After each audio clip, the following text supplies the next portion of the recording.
মালদহের ট্যাব কেলেঙ্কারির ঘটনায় আরও এক গ্রেপ্তার। মালদহের হবিবপুর থানার অন্তর্গত কেন্দ্রপুকুর উচ্চ বিদ্যালয়ের ট্যাব কেলেঙ্কারির ঘটনায় হবিবপুর থানার পুলিশের হাতে ধরা পড়ল দিনহাটা থানা এলাকার এক প্রাথমিক বিদ্যালয়ের শিক্ষক। পুলিশ সূত্রে জানা গিয়েছে, দিনহাটা সীতাইমারি স্টেট প্লান্ট প্রাথমিক বিদ্যালয়ের শিক্ষক তিনি। ওই অভিযুক্ত শিক্ষকের নাম মনোজিৎ বর্মন, বাড়ি দিনহাটা এলাকায়। অভিযুক্ত মনোজিৎ বর্মনে জানা গিয়েছে, প্রায় 20টি নিজস্ব অ্যাকাউন্ট রয়েছে বিভিন্ন ব্যাংকে। তার মধ্যে প্রায় 8টি অ্যাকাউন্টে ট্যাব কাণ্ডে টাকা লেনদেন করে বলে জানা গিয়েছে। এছাড়াও অভিযুক্তের দাদা ও বউয়ের অ্যাকাউন্টে টাকা লেনদেন করা হয় বলে জানা গিয়েছে। হবিবপুর থানার তরফে মেডিকেল করার পরে তাকে মালদা জেলা আদালতে পাঠিয়ে 10 দিনের রিমান্ডে নেওয়ার আবেদন জানাবে বলে জানা গিয়েছে। দাদা, কতগুলো অ্যাকাউন্টে এরকম কাজ করেছেন? কতগুলো অ্যাকাউন্টে করেছেন কাজ এরকম? ও দাদা, আপনি কি করেন?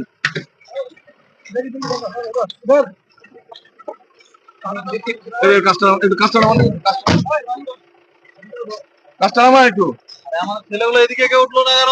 কথা বলুন। কতগুলো কি করেন আপনি? কতগুলো অ্যাকাউন্টে করেছেন এরকম কাজ? হ্যাঁ,